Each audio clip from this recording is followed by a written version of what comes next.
So hello everyone, मेरा नाम ब्रिजेश मौर्य है और आपका स्वागत है बीएम लॉ क्लासेस में।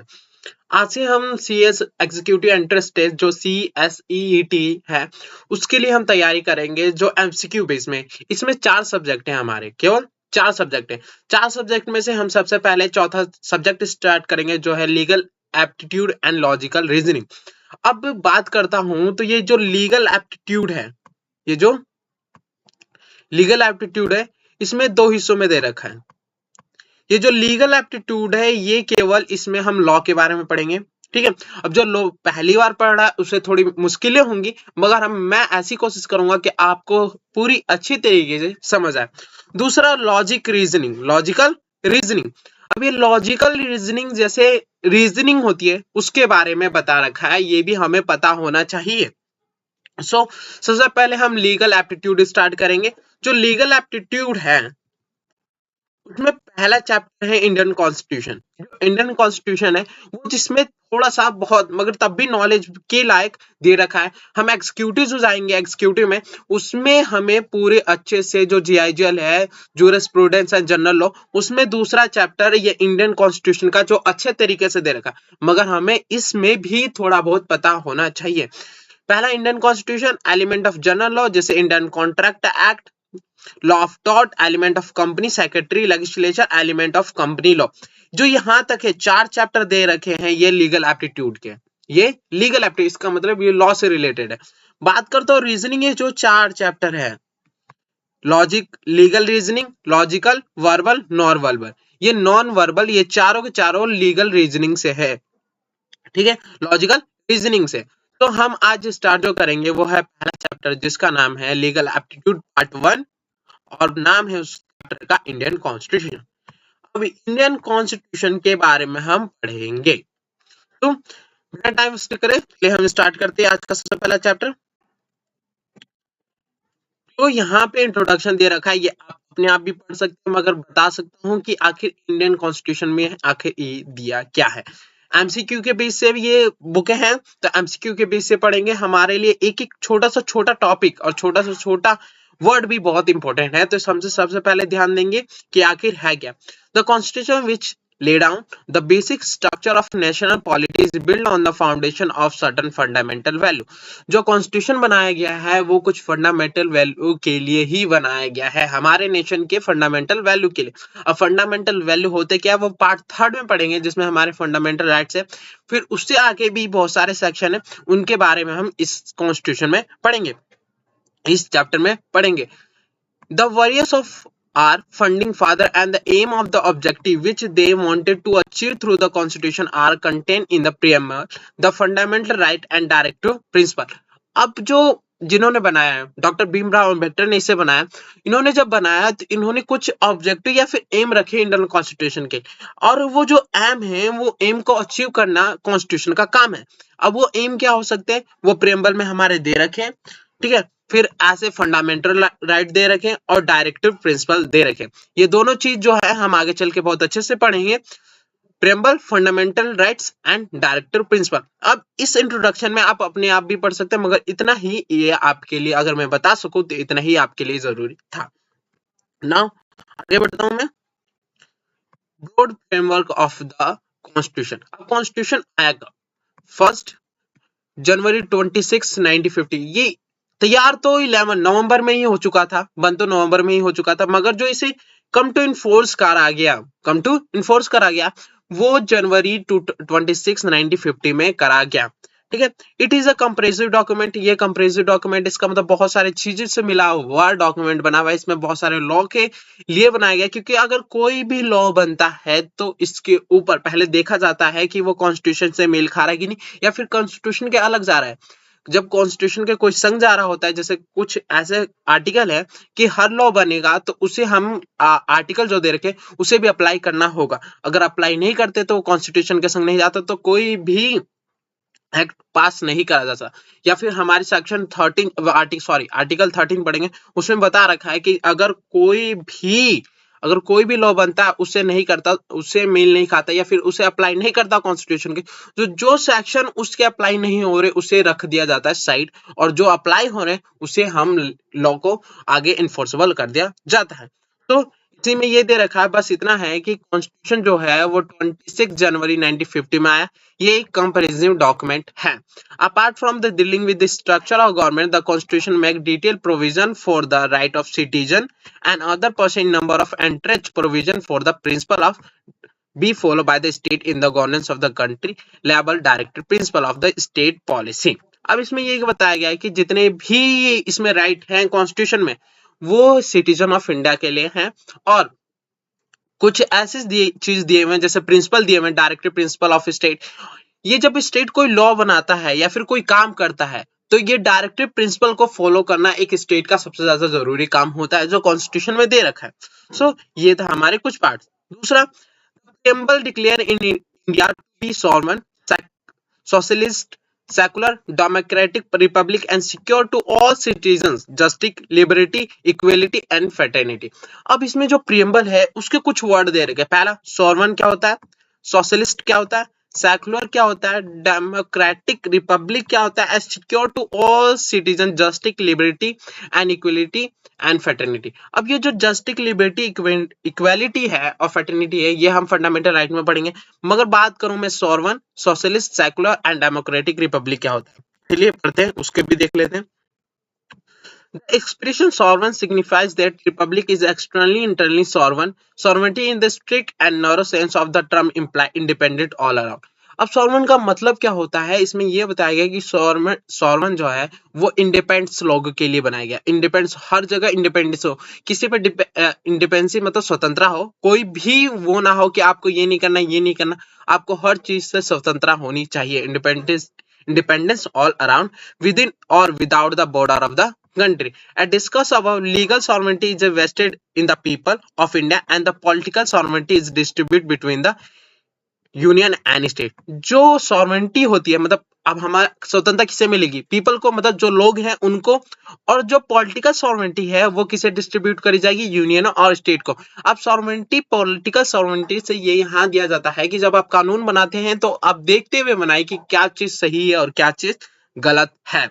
कोई भी काम करने से पहले सोचा जाएगा, यूनियन और स्टेट जरूर सोचा जाएगा। तो सॉवरेंटी का मतलब हमने यहाँ क्या वर्ड मिला हमें, इंडिपेंडेंस ऑल अराउंड ना। दूसरा वर्ड हमारा जो था सोशलिस्ट। सोशलिस्ट का मतलब aim to secure to its people. जितने भी पीपल हैं, मतलब जितने भी लोग हैं हमारे इंडिया के, उन्हें उनके सिक्योर करना, क्या क्या सिक्योर करना, justice, social, economic and political, ये सारी चीजों को सिक्योर करना सोशलिस्ट का काम है या फिर कॉन्स्टिट्यूशन का काम है। अब ये आया कब था, 42 अमेंडमेंट, सॉरी 42nd अमेंडमेंट में ये आया था, सोशलिस्ट को अमेंड करा गया था या फिर लाया गया था ना। बात आता है डेमोक्रेटिक रिपब्लिक। इसका मतलब होता है that our government is of the people, by the people and the for the people. Simple सी बात है, जो गवर्नमेंट बनाया जाता है वो पीपल के द्वारा बनाया जाता है, पीपल के लिए बनाया जाता है और पीपल के द्वारा बनता है। सिंपल, लोगों के लिए, सिंपल सी बात है, लोगों के द्वारा बनाया जाता है, लोगों के लिए बनता है, लोगों से बनता है, ये सारी चीजें डेमोक्रेटिक रिपब्लिक। अब इसमें एक वर्ड रह गया, सोशलिस्ट हो गया, सॉवरेन हो गया और डेमोक्रेटिक रिपब्लिक हो गया। अब बात आती है यहाँ पे एक वर्ड रह गया सेकुलर। इसमें नहीं दिया हुआ है मगर बता रहा हूँ। सेकुलर का मतलब होता है कोई भी जाति पाति नहीं होती, सब बराबर होते हैं। हम आर्टिकल 25 में पढ़ेंगे, उसमें सेकुलर का वर्ड भी दिया है और बताया भी गया है कि जितने भी रिलीजन हैं हमारे में, धर्म है, वो सारे बराबर होते हैं और सबके पास अधिकार है कि वो अपने रिलीजन को चेंज कर सकता है, या वो हिंदू है तो मुस्लिम, सिख, ईसाई, कोई भी चीज में, कोई भी धर्म में अपने आप को चेंज कर सकता है, इसके लिए कोई भी पाबंदी नहीं है। तो सेकुलर का मतलब होता है कि गवर्नमेंट के पास कोई भी धर्म नहीं है, गवर्नमेंट सबके लिए बराबर है और किसी भी जाति पाति या धर्म में भेदभाव नहीं करेगी, इसका मतलब होता है सेकुलर। नाउ आगे बढ़ता हूं, बात है फेडरल और यूनिटरी। अब फेडरल यूनिटरी में क्या है कि बहुत ऐसे कंट्रोवर्सी हुए हैं कि हमारी जो कॉन्स्टिट्यूशन है वो फेडरल है या फिर यूनिटरी है, मगर जो एक केस था वो था Keshavananda Bharati versus state of Kerala. 1973 all India report में 1973 का केस था। इसमें यह बताया गया था constitution of India is basically federal but with certain unitary feature. जो हमारा कॉन्स्टिट्यूशन है ये फेडरल भी है यूनिटरी भी है। फेडरल है मगर ज्यादातर फेडरल है मगर कुछ यूनिटरी फीचर भी है। अब फेडरल फीचर की बात करूं तो फेडरल फीचर क्या क्या होते हैं, जैसे यहाँ पर दे रखा है डुअल गवर्नमेंट। हमारे पास दो गवर्नमेंट होती है, एक स्टेट और एक यूनियन, और स्टेट और यूनियन में दोनों में पावर बटी हुई होती है। Next, distribution of power, simple सी बात है यूनियन और स्टेट में दोनों में पावर बांट दिया। हमारे पास एक प्राइम मिनिस्टर के पास पावर होते हैं एक इंडिया में, और बात करूं स्टेट में तो गवर्नर के पास पावर होती है। The power supremacy of the constitution, सबसे बड़ा हमारा कॉन्स्टिट्यूशन है, सबसे बड़ा हमारा कॉन्स्टिट्यूशन। कोई भी चीज बनता है या कोई भी चीज अमेंड करा जाता है तो सबसे पहले कॉन्स्टिट्यूशन को देखा जाता है कि जो कॉन्स्टिट्यूशन है उसे अप्लाई कर रहा है कि नहीं, या फिर उसे कंप्लाई कर रहा है कि नहीं कोई भी चीज। नाउ इंडिपेंडेंस ऑफ जुडिशरी, जो हमारी जुडिशरी मतलब कोर्ट है, जो न्यायाधिकारी हैं वो हमारे बिल्कुल इंडिपेंडेंस है, किसी के दबाव पे कोई काम नहीं करते। रिटन कॉन्स्टिट्यूशन, हमारा जो कॉन्स्टिट्यूशन है वो रिटन है। Rigid procedure for the amendment of the constitution, article 368 में बता रखा है कि कोई भी कॉन्स्टिट्यूशन अमेंड करने के लिए वो प्रोसीजर फॉलो करना पड़ता है। इसका मतलब हमारा कॉन्स्टिट्यूशन भी है वो भी हमारा क्या हो सकता है, अमेंड हो सकता है। तो ये हमारे फेडरल पॉलिटी के हमारे कुछ फीचर है। अब हो सके तो एग्जाम में आ सकता है कौन कौन से फेडरल फीचर है, क्या कौन से एसेंशियल फीचर है ऑफ द फेडरल पॉलिटी या फिर सिस्टम। डुअल गवर्नमेंट पहला, दूसरा डिस्ट्रीब्यूशन ऑफ पावर, तीसरा supremacy of constitution, independence of judiciary, written constitution and rigid procedure है। ये तो हमारे फेडरल पॉलिटी के कुछ चीजें हैं। बात करता हूँ इसी में ये हमारा खत्म होता है। बात करते हैं कुछ फंडामेंटल राइट। सिंपल सी बात है, सबसे ज्यादा जरूरी भी है और आगे चल के आपको ये जानना भी जरूरी है। अगर एक आम इंसान है या फिर एक आम इंसान है उसे भी पता होना चाहिए कि एक हमारे फंडामेंटल राइट्स क्या क्या हैं। सो ये फंडामेंटल स्टार्ट होते हैं आर्टिकल 14 से, आर्टिकल 40 से 32 तक हमारे फंडामेंटल राइट्स है। स्टार्ट करता हूं, जैसे फंडामेंटल राइट्स कौन कौन से। जो फंडामेंटल राइट्स है वो दे रखे हमारे part third of the constitution. Part third of the Indian constitution guarantees 6 category of fundamental right. कितने कैटेगरी के हमारे पास फंडामेंटल राइट है? 6 कैटेगरी के फंडामेंटल राइट्स हैं। These are first, right to equality. Right to equality article 14 से 18 तक। Right to freedom article 19 से 22 तक दे रखा है। राइट टू एक्सप्लेशन आर्टिकल 23 से 24 तक दे रखा है। और right to freedom of religion article 25 से 28 तक दे रखा है। कल्चर एंड एजुकेशनल राइट 29 से 30 तक। और right to constitution remedy article 32। अब जो यहाँ पे एक मिसिंग दिख रहा है वो है आर्टिकल 31 जो था राइट टू प्रॉपर्टी। अब ये राइट टू प्रॉपर्टी हमने हटा दिया, सॉरी कॉन्स्टिट्यूशन ने हटा दिया अमेंड करके। जो क्यों हटाया ये भी आपको पता चलेगा, मगर हमारे पास इतने में जितने भी एक कैटेगरी 6 कैटेगरी के हैं 14 से 32 तक, ये हमारे फंडामेंटल राइट्स हैं। ये एक इंसान को भी पता होना चाहिए। और देखिए ये रहा right to property. Previously, property under Article 31 was also granted as a fundamental right, which was removed by the 44th Constitution Amendment 1978. इसका मतलब जो right to property था ये 1978 में ही हटा दिया गया, अमेंड करके हटा दिया गया। सो हमारे पास कुल मिला के 14 से 32 तक हमारे पास एक आर्टिकल है जो फंडामेंटल राइट्स हमारे बताते हैं। बात करूंगा apart from this, Article 12 and Article 13 deal with the definition of state and law of respective. Article 32 deal with the general provision of the related to fundamental right. अब इसमें ये बताता हूं मैं कि जो स्टेट है डेफिनेशन दे रखी है कि आखिर स्टेट में कौन कौन इंक्लूड होता है, और लॉ रिस्पेक्टिव में कुछ ऐसे बता रखे हैं जैसे doctrine of severability, doctrine of eclipse, ये सारी चीजें आर्टिकल 13 में बता रखी हैं। नाउ आगे बढ़ता हूं मैं कुछ चीजें इसमें। आर्टिकल 12 जो आर्टिकल 12 दे रखा है वो है स्टेट की डेफिनेशन। आर्टिकल 12 जो है वो डेफिनेशन बता रखे है किसकी, स्टेट की। अब स्टेट में क्या इंक्लूड होता है इसकी बात करूंगा मैं। पहला, government and parliament of India, जो हमारी गवर्नमेंट है और पार्लियामेंट ऑफ इंडिया है वो भी स्टेट के डेफिनेशन में इंक्लूड होती है आर्टिकल 12 में।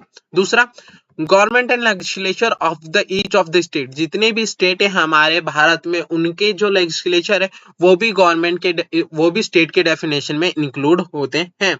और local authority and other authority, local authority की बात करूं तो जैसे म्युनिसिपैलिटी, ठीक है, ये सारी चीजें हमारे इंक्लूड होती है लोकल अथॉरिटी या फिर अदर अथॉरिटी में। With in the territory of India, ये जितनी भी अथॉरिटी है अगर with in territory of India है तो उन्हें हम स्टेट माना जाता है।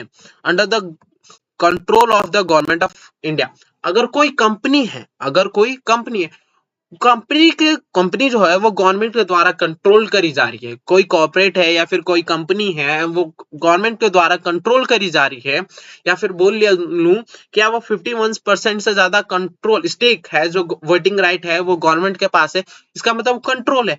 तो वो जो कंट्रोल कंपनी है या फिर कॉर्पोरेट कंपनी है वो स्टेट के डेफिनेशन में इंक्लूड होती है आर्टिकल 12 में। नाउ आगे चलते हैं। तो ये था हमारा डेफिनेशन कुछ स्टेट का।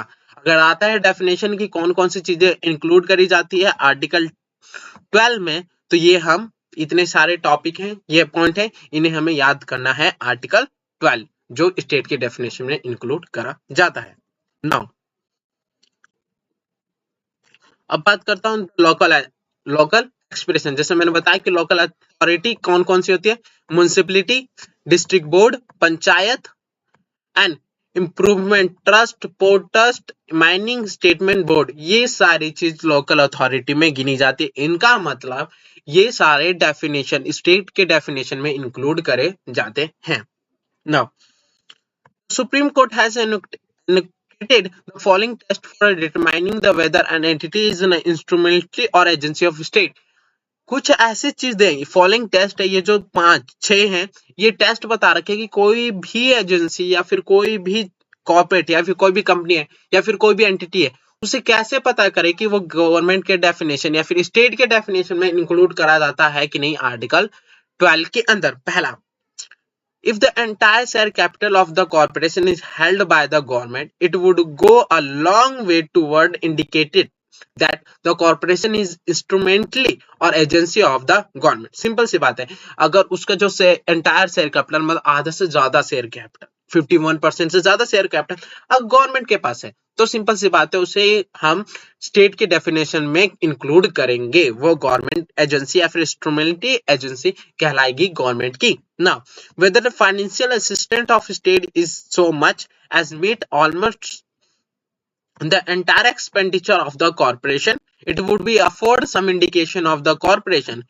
being impregnated with the government character. Simple सी बात है, अगर गवर्नमेंट किसी भी कॉर्पोरेशन का आधा से ज्यादा एक्सपेंडिचर मतलब अगर कोई भी एक्सपेंडिचर हो रहा है तो गवर्नमेंट पे कर रही है, स्टेट गवर्नमेंट पे कर रही है, तो उसे भी हम उस कॉर्पोरेशन को भी हम स्टेट के डेफिनेशन में इंक्लूड करेंगे। Now whether the corporation enjoy a monopoly status which is confirmed or protected by the state, कोई भी गवर्नमेंट जो गवर्नमेंट है, जैसे हम बात करूं मैं डिफेंस, जितने भी गन है या फिर गन पाउडर है ये सारी बनाने के लिए मोनोपोली पावर दे रखी है गवर्नमेंट को, तो जो मोनोपोली पावर किसी भी कंपनी के या कॉर्पोरेशन के पास है उसे भी मैं या फिर उसे भी स्टेट की गवर्नमेंट में इंक्लूड करा जाएगा।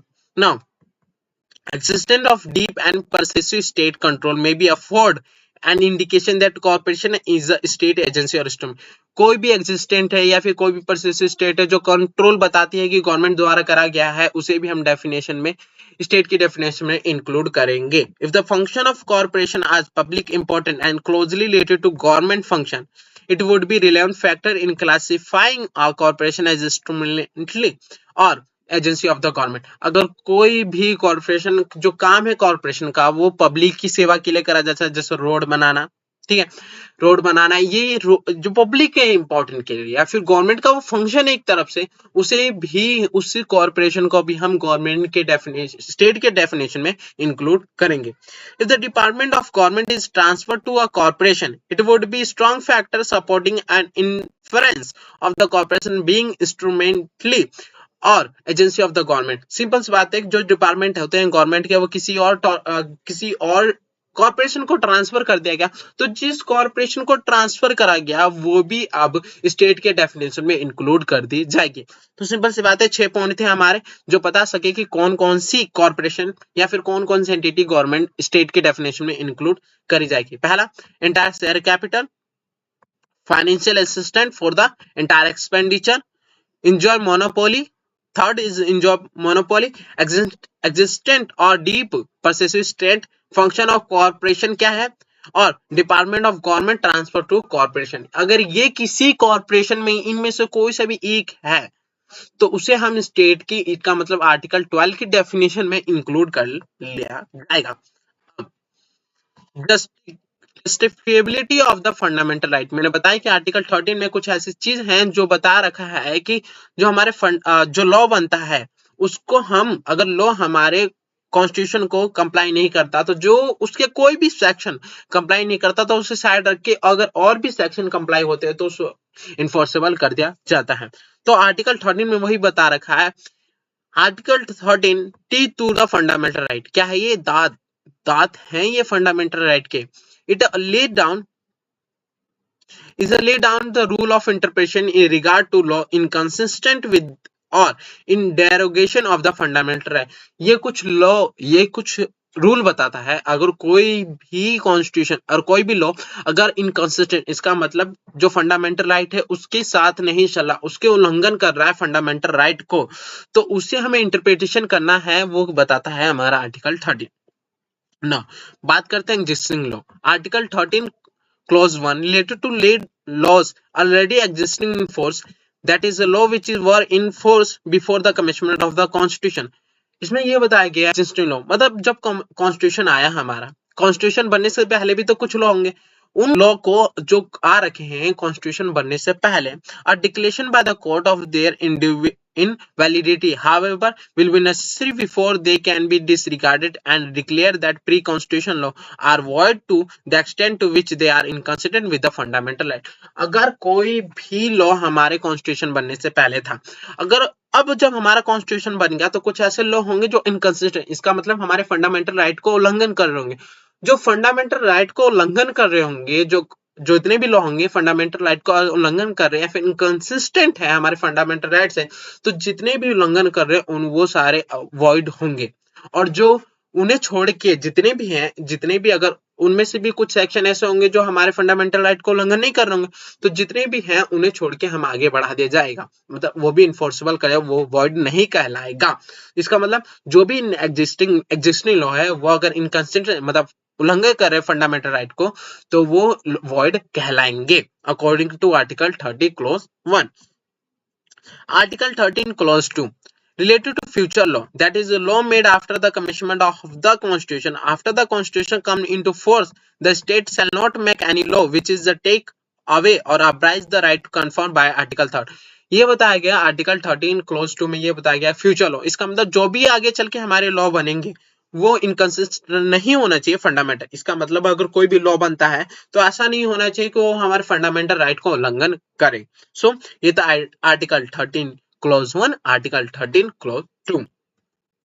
ना आर्टिकल 13 में लॉ की डेफिनेशन दे रखी है, any ordinance, order, bylaw, rule, regulation, notification, custom, usages having territory of India it a force of law.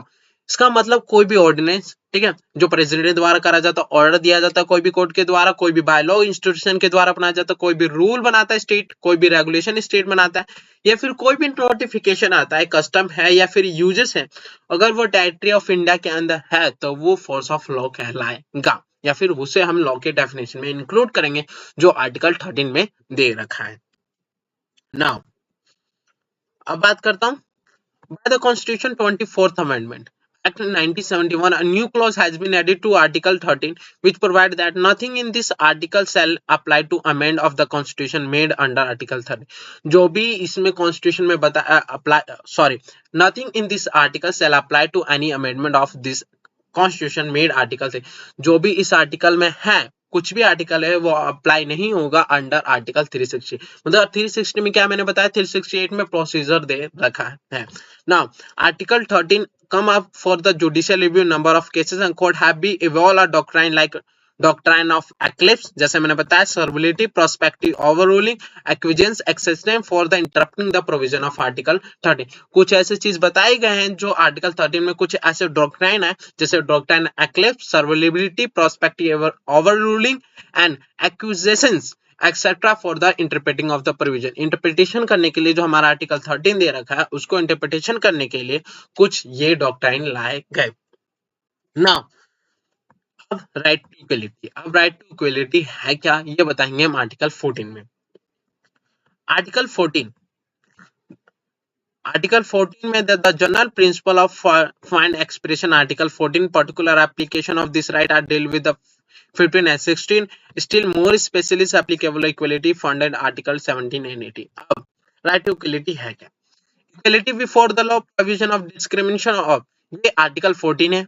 Right to equality before the law. जितने भी हमारे हैं, हम इक्वलिटी, हमारे लॉ जो हैं उनके सामने हम सबके सब बराबर है, कोई भी अलग नहीं है. ठीक है, डिस्क्रिमिनेशन जैसी चीज हमें नहीं होगी, सबके सब बराबर है.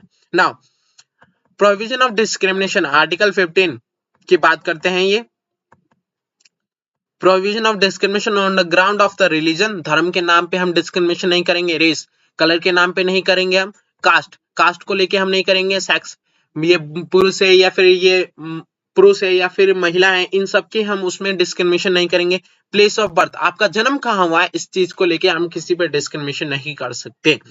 Equality opportunity in the matter of public employment, article 16 जो बता रखा है वो है, सिंपल सी बात है कि अगर किसी भी एम्प्लॉयमेंट, जैसे पब्लिक एम्प्लॉयमेंट है, अगर आप किसी पब्लिक एम्प्लॉयमेंट गवर्नमेंट नौकरी के लिए फॉर्म भर रहे हैं तो सबको बराबर का हिस्सा मिलना चाहिए. ये नहीं होगा कि इस धर्म का कोई फॉर्म नहीं भर सकता, इस धर्म की कोई जाति का कोई फॉर्म नहीं भर सकता, नहीं, ऐसा सबको नहीं होगा. सबको बराबर की अपॉर्चुनिटी दी जाएगी according to article 16. Abolition of the untouchability, article 17. इसमें ये बता रखा है कि अब जितने भी, जैसे पहले क्या होता था कि जो नीचे जाति के हैं, एसटी या एससी हैं, एससी या एसटी हैं, वो बड़ी जाति को छू नहीं सकते. अनटचेबिलिटी, टच करना मना होता था कि छूना मना है, इनके हाथ का खाना मना है, ये हमारे पास नहीं रहेंगे, यहाँ मंदिर में नहीं जाएंगे. ऐसी चीजें पहले हुआ करती थी कॉन्स्टिट्यूशन आने से पहले. तो उससे कम करने के लिए आर्टिकल 17 लाया गया, जिसे बोलते हैं अबॉलिशन ऑफ द अनटचेबिलिटी. अब बात करता हूं abolition of the title. Abolition of the title, article 18. इसमें यह बताया गया है कि जैसे पहले अपने जो भी होते हैं, जो ब्रिटिश इंडिया आई थी, वो अपने नाम के आगे कुछ ऐसा वर्ड लगाती थी जैसे वो बड़े, अपने पैमाने में बड़े लोग लगते थे, जैसे नाइट, राज बहादुर, राय साहब, ऐसे अपने आगे टाइटल लगा देते थे. इन टाइटल को हटाने के लिए आर्टिकल 18 लाया गया, जो था अबॉलिशन ऑफ द टाइटल. अब हम इनके सही से पढ़ते हैं. हमने इतना ओवरव्यू दे दिया कि क्या क्या चीज होती है, अब इसको हम सही से आगे चल के पढ़ते हैं. आर्टिकल 14 क्या बोल रखा है, state shall not deny to any person equality before the law and equal protection of the law within the territory of India. Simple सी बात यही बताई गई है कि जितने भी स्टेट है या फिर गवर्नमेंट है, गवर्नमेंट किसी को मना नहीं करेगी, सबके सब बराबर हैं, और जितने भी इक्वल प्रोटेक्शन मिलते हैं सबको बराबर के ही मिलेंगे जितने भी टेरिटरी में रहते हैं. इसका मतलब कोई भी पर्सन, कोई भी अलग नहीं है, इक्वल प्रोटेक्शन मिलेगा, equal before the law, equality before the law मिलेगी. अगर वो कोई गलती करता है तो उसे उतना ही सजा मिलेगी, अगर कोई बड़ा आदमी भी गलती करता है तो उसे उतना ही सजा मिलेगी. प्रोटेक्शन की बात करूं तो इक्वल प्रोटेक्शन मतलब कोई बड़ा आदमी है तब भी उसे कॉन्स्टिट्यूशन के बराबर ही, अगर इंसान है तो नीचे आम आदमी है तब भी उसे उतना ही प्रोटेक्शन मिलेगा with in territory of India. जितने भी इंडिया के अंदर है सबको ये मिलेगा. तो ये हमारा आर्टिकल क्या बोल रखा है, the state shall not deny to any person equality before the law and equal protection of the law within the territory of India. Now अब article 14 guarantee to every person to right to equality before the law और equal protection of the law. अब जब ये expression है जो पहला equality before the law, we कहाँ से बोरो करा गया, क्योंकि हमारा जो कॉन्स्टिट्यूशन है ना वो कहीं कहीं से छोटे छोटे हिस्सों में उठा के बनाया गया है कि क्योंकि हमारे जो डॉक्टर भीमराव अम्बेडकर थे उन्हें उतना था, मगर वो तब भी देखना चाहते थे कि हमारे जो क्या हो सकता है इंडिया में, तो इसलिए उन्होंने कुछ वर्ड बाहर के कॉन्स्टिट्यूशन से भी उठाया। तो सबसे पहला equality before the law which is borrow from the English common law is declared to be equality of all the person within the territory of India, implying thereby जिसके द्वारा absence of any special privilege in favor of any individual। ऐसा नहीं होना चाहिए। Equal before the law ये बता रखा है कि जो ये बोरो कहां से करा गया, पहले इसकी बात करूंगा मैं। इंग्लिश कॉमन लॉ से बोरो करा गया जो डिक्लेयर करता है कि सारे के सारे पर्सन जितने भी इंडिया में लोग रहते हैं उनको सबको इक्वालिटी के रूप से देखा जाएगा, कोई भी अलग नहीं है, किसी को भी डिस्क्रिमिनेशन नहीं करा जाएगा। Every person whatever his rank और position is subject to jurisdiction of the ordinary court. जितने भी, अगर वो कोई बड़ा आदमी है तब भी वो कोर्ट के सामने बराबर होगा, और अगर कोई आम आदमी है तब भी वो कोर्ट के नजरों में बराबर ही रहेगा।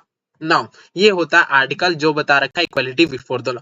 अब बात करता हूं expression second, equal protection of the law, which is based on the last clause of the first section of the 14th amendment to American, कहां से, American Constitution direct that equal protection shall be secured to all person within the territorial jurisdiction of union in the enjoyment of their right and privilege without the favorism or discrimination। अब ये बताया रखा है कि जो ये equal protection, the equal protection of law, ये कहां से उठाया गया, first close, last close of first section of 14 amendment of the American constitution. ये बताया गया कि जितने भी राइट हैं या फिर प्रिविलेज है एक इंडिविजुअल के पास, वो कभी भी डिस्क्रिमिनेशन के द्वारा नहीं होना चाहिए। विदाउट, उसे मिलेगा, उसे एंजॉय करने का वो राइट मिलेगा या प्रिविलेज मिलेगा बिना किसी डिस्क्रिमिनेशन। जैसे मैं बताऊं, वोट करने का अधिकार हमारे पास राइट है, हम ये राइट हमारा ये नहीं हो सकता कि अगर वो किसी ऊंचे दर्जे या फिर ऊंचे कास्ट का है तो वो इतने वोट दे सकता, नहीं। हम सबको राइट बराबर के हैं कि हम बराबर राइट है, हम कहीं भी जा सकते हैं, हमारा अगर राइट उल्लंघन होता है तो हम तब भी कहीं जा सकते हैं। तो बता रखा equal protection of the law, सबको बराबर के इक्वल मिलेगा, प्रोटेक्शन ऑफ लॉ मिलेगा। ये उठाया कहां से गया, 14th amendment of American constitution. Now अब आगे बढ़ते हैं। आर्टिकल 15 clause 1 जो बता रखा है provision of discrimination on ground of the religion etcetera. Article 15 clause 1 में ये बता रखा है, state from the discrimination against any citizen on the ground only of race, prohibit the state from the discrimination against any citizen on the ground only of religion, race, caste, sex, place of birth, or any of them. अब क्या है कि कोई भी state के definition में हमने मतलब government, state government, local authority, all जितने लोग हैं, ये कभी भी किसी पर्सन को उसके रिलीजन, धर्म के नाम पे, रेस, कलर के नाम पे, कास्ट के नाम पे, सेक्स के नाम पे, प्लेस ऑफ बर्थ के नाम पे या फिर एनी ऑफ देम उसे डिस्क्रिमिनेशन नहीं कर सकते कि भाई आप ये धर्म हो आपको ये नहीं मिल सकता, आप ये कलर हो आपको ये नहीं मिल सकता, आप यहाँ नहीं जा सकते, ऐसा कुछ नहीं होगा। ये बता रखा आर्टिकल 15 क्लॉज 1 में। इसी में कुछ और दे रखा है, article 15 clause 2 lay down that no citizen shall be subject to any disability, restriction or condition with regard to access to shop, public restaurant, hotel, place of public entertainment, or the use of wells, tank, bathing gats, road, place of public resort, maintaining wholly or partially out of state fund or dedicated to use of the general public। अब यहाँ पे कुछ ऐसा बता रखा है कि article 15 clause 2 जो है वो ये बता रखा है, जो कोई भी सिटीजन किसी भी डिसेबिलिटी पर्सन को मना नहीं कर सकता या फिर कंडीशन नहीं लगा सकता। अब क्या कंडीशन या फिर क्या मना नहीं कर सकता, किसी भी शॉप में जाने से, पब्लिक रेस्टोरेंट में जाने से, होटल में जाने से, प्लेस ऑफ पब्लिक एंटरटेनमेंट में जाने से, या फिर कोई भी चीज यूज करने से, जैसे well, tank, bathing gets, road, place और पब्लिक रिजॉर्ट, ये सारे चीज जो गवर्नमेंट के फंड से बनाए गए हैं पब्लिक के द्वारा, इन सबको कोई भी पर्सन किसी भी डिसेबिलिटी पर्सन को मना नहीं कर सकता या फिर कंडीशन नहीं लगा सकता। वो बोल रखा आर्टिकल 15 क्लॉज 2। बात करते हैं article 15 clause 3, clause 4, clause 5, clause 6 जो certain exception to the right to guarantee by the article 15 clause 1 और 15 क्लॉज 2। इसमें ये बताया गया है आर्टिकल 15 में एक्सेप्शन दे रखे। इसका मतलब जो हम डिस्क्रिमिनेशन कर रहे थे, डिस्क्रिमिनेशन नहीं होना चाहिए, race, religion, caste, sex, place of birth, इन सब किसी चीज पे अप्लाई नहीं होता, उसकी बात करूंगा। एक्सेप्शन दे रखा है जो। अब आर्टिकल 15 क्लॉज 3 में बताया गया the state can make special provision for the women and children. State can be make special provision for the women and children. अब चिल्ड्रन 18 से जो भी 14 एज से या फिर 17 एज के ये जो चिल्ड्रन है, इनके लिए स्पेशल प्रोविजन बना सकता है, या फिर स्टेट हमारे महिलाओं के लिए, वुमेन के लिए भी स्पेशल प्रोविजन बना सकता है। इसका मतलब कि गवर्नमेंट चाहे तो डिस्क्रिमिनेशन कर सकती है वुमेन या फिर चिल्ड्रन, ये डिस्क्रिमिनेशन ही कराएगा, बस क्या होगा कि उन्हें थोड़ी अधिक प्रिविलेज दे दी जाएगी, वुमेन्स को और चिल्ड्रन को। तो इसमें बता रखा आर्टिकल 15 क्लॉज 3 में। बात करते हैं आर्टिकल 15 क्लॉज 4 में। Permit the state to make special provision for the advancement of the social and educational background classes of citizen, schedule caste और एसटी, शेड्यूल ट्राइब्स। अब यहाँ पर भी ये बता रखा है कि आर्टिकल 15 क्लॉज 4 में ये बता रखा है कि कुछ special provision of the advancement, मतलब हम क्या होगा कि जो सोशल या फिर एजुकेशनल बैकवर्ड, जैसे बैकवर्ड, एसटी, एससी जैसे लोग हैं, उन्हें हम कुछ ऐसा एडवांस दे देंगे, एडवांसमेंट दे देंगे या फिर प्रिविलेज बना देंगे, जिनसे उन्हें अपने आप को ऊपर लाने में उन्हें फायदा होगा, क्योंकि तभी जाके राइट टू इक्वलिटी सब बराबर कहलाएंगे। तो इसलिए आर्टिकल 15 क्लॉज ये 4 ये बताया स्टेट के पास कुछ प्रोविजन है, में वो स्पेशल प्रोविजन बना सकते हैं for the advancement of social educationally backward classes of citizen, scheduled caste, scheduled tribes. Now article 15 Clause 5. Inserted to Constitution of India by the 93rd Amendment Act 2000 permit the state to make a special provision for advancement of any socially, educationally backward citizen of for the scheduled caste, scheduled tribe, insofar as such special provision related to admission to educational institution अब क्या होता है कि अगर हम कोई भी state की बात करें, तो जितने भी एजुकेशनल सोशल बैकग्राउंड क्लासेस हैं या फिर सोशल ट्राइब है या फिर सोशल कास्ट है, इन्हें हम थोड़ा परसेंटेज कम, अगर बात करूं तो जनरल में क्या होता है कि 96% पे एडमिशन लेना होता है किसी कॉलेज में, मगर क्या होगा अगर वो शेड्यूल ट्राइब का होगा या फिर शेड्यूल कास्ट का होगा या फिर ओबीसी होगा, अदर बैकग्राउंड क्लासेस का होगा, तो उसे कुछ परसेंट या मतलब 80% पे भी 85% पे भी वो एडमिशन ले सकता है किसी भी एजुकेशनल इंस्टीट्यूशन में, या फिर वो क्यों ना वो प्राइवेट एजुकेशनल इंस्टीट्यूशन हो। ये बता रखा आर्टिकल 15 क्लॉज 5। बात करते हैं article 15 clause 6 inserted in the Constitution of India by the Constitution 100 and Third Amendment Act 2090 provide that nothing in this article 2 or subclause G of the clause 1 of the 19 जो G था any of plus of birth ये सब, और article 29 shall be prevent the states from making any special provision for the advancement of economic weaker section of the citizen other than the classes mentioned clause 5। कोई भी special provision नहीं बनाएंगे economic और weaker और section of the citizen, कोई भी जैसे economic अगर गरीब लोग हैं उनके लिए कोई स्पेशल प्रोविजन नहीं बन सकता, जैसे हमारे सेक्शन 4 क्लॉज 4 और क्लॉज 5 में दे रखा है, या फिर कोई भी special provision for the advancement of the any economically weaker of the citizen other of the classes mentioned in clause B insofar special provision related to their admission to educational institute। या फिर simple सी बात है, ये भी यही बताया गया कि अगर हम जो भी इकोनॉमिकल वीकर हैं, गरीब लोग हैं एक तरफ से बोलिया जाए, तो उनके लिए हम स्पेशल प्रोविजन नहीं बना सकते एडमिशन करने के लिए एजुकेशनल इंस्टीट्यूशन में, या फिर वो क्यों ना प्राइवेट हो। ये बता रखा आर्टिकल 15 क्लॉज 6 जो अमेंडमेंट करा गया था 103rd अमेंडमेंट एक्ट 2019 में, ये था हमारा आर्टिकल 15। सो आर्टिकल 15 ये था आर्टिकल क्लॉज 15 क्लॉज 1 में बता रखा है कि हम कोई भी डिस्क्रिमिनेशन नहीं करेंगे religion, race, caste, sex, place of birth के ऊपर। जैसे किसी भी सिटीजन को, कोई भी सिटीजन किसी भी डिसेबिलिटी पर्सन को मना नहीं कर सकता कहीं भी जाने से, कहीं भी चीज यूज करने से।